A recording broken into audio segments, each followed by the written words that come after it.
Oh my God. No way. Oh, I didn't expect that. That's good stuff. Someone's hacked the Elmo account. Hey, release the files, Donald. Oh my God.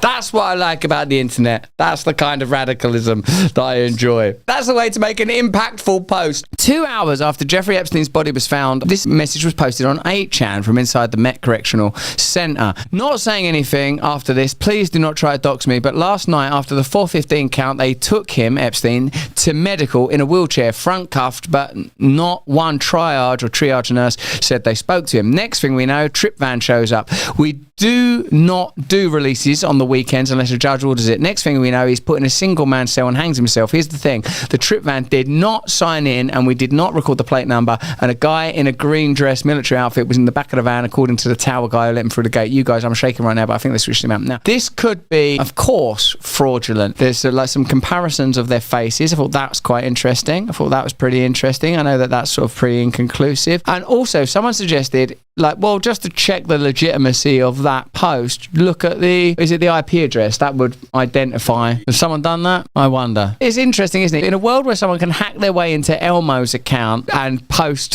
that, it's very difficult to control the narrative. And so I suppose in the end, authenticity and truth are going to be the only solution. Here's Dave Smith. The cover-up of Jeffrey Epstein is worse than the cover-up of Biden's dementia. So interesting take. Biden's White House doctor, Kevin O'Connor, pleads the fifth to all questions at his deposition about his condition. The advice of counsel, I must respectfully decline to answer based on the physician-patient privilege and reliance on my right under the Fifth Amendment of the Constitution. I am not a lawyer, and I must follow my lawyer's advice in this matter. So, gentlemen, we intend to assert both privileges with regard to any questions that would be asked at this deposition. And Dr. O'Connor will not answer any questions. That's interesting, man. That's interesting. But, I mean, this is one of those ones where the news cycle moves so quickly that I can't, like, I was dealing with that when it was happening. Like, this is... There must be some sort of trickle-down effect of news and information, mustn't there? Even prior to the debate that ultimately led to his replacement, people were talking the whole time about Biden's mental decay. All the time. That's all that was happening in these kind of spaces. This guy can't be president. Look at him. He's just walked off into a bush. Where's he going now? What's he saying? What's that? I think he just pooed himself. That was what was happening all the time. So, like, now, still talking about it, it seems exhausting. And I think that contributes to the lack of accountability. And again, to my point, it's the systems themselves that are changing. Yeah, I think you have to settle it that it is what you think it is, that there is corruption. Yeah. They're not telling us the truth. And so now what do we do about it? Yeah. Because we can just keep talking about it over and over again. But yeah, man, that's what's happening to us. I mean, that's why I think that I want to pivot to talking about the eternal and the eternal values and the solution. The challenge is these spaces, it seems, demand that we continually talk about the fast news cycle that you will surely have by now observed is cyclical and repetitive. Even now, it's different. The dynamics have shifted somewhat because up until now, it was, all the way back to Bush, like we'd had Obama, and it just feels like it was Democrats for a long, long time, doesn't it? It just seems like it was for a long, long time Democrats. And what I was going through then is, hold on, these are meant to be the goodies. These are meant to be the goodies. Why are they, every decision they're making, biased towards institutional power, global corporatism?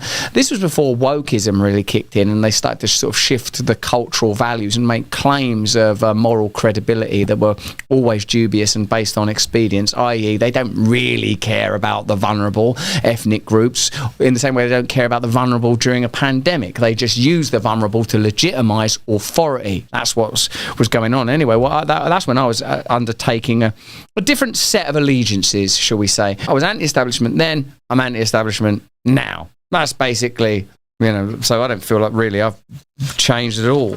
In some senses, I've just like migrated to another country and to recognizing that you're probably better off if one political leader and one political party is in general deriving its moral positions from something like, in this instance, literally Christianity. But when we were I went at Turning Point, as I mentioned, and the main point I wanted to talk about was well, look, these are political parties. Unless something radical happens, like we're not going to accept donations no more and lobbying is banned, then you're going to get radical change immediately. So if there was going to be a third party or a radical shifting of either of the main parties in your country or mine, that's the kind of shift that would make a difference. And if you don't get that, there's a reason for it. It's because they want that conduit of power to remain in place. And that's not as sexy or as intriguing as the Epstein files, but it reveals a similar thing. It reveals a similar thing. That's what I think, though. Let me know what you guys think in the comments and the chat. What if your coffee didn't just wake you up, but actually awakened you to new realms of consciousness? That's what's being promised by 1775 pea berry. Less than 5% of all beans can become pea berries. They're the Navy SEALs of coffee beans. Some of them just can't take Hell Week. Which basically means your morning brew is rarer than a mainstream journalist telling the truth. Jake Tapper, you must have seen that Joe Biden was old. He was obviously old. It's grown high in the Bolivian mountains where the air is thin, the vibes are thick, and the beans basically whisper ancient truths to the winds. No acidic afterburn, no synthetic weirdness. This coffee doesn't leave you hungover in a feather boa or speaking fluent nonsense. Just bold, smooth, consciousness-activating coffee with clean energy and antioxidants so potent I drank it and remembered 3 of my past lives. Go to 1775coffee.com, use the code BRAND and get 15% off. Thanks for watching the video. Have a look at this one over here, or join us Monday, Tuesday, Wednesday, Thursday on Rumble.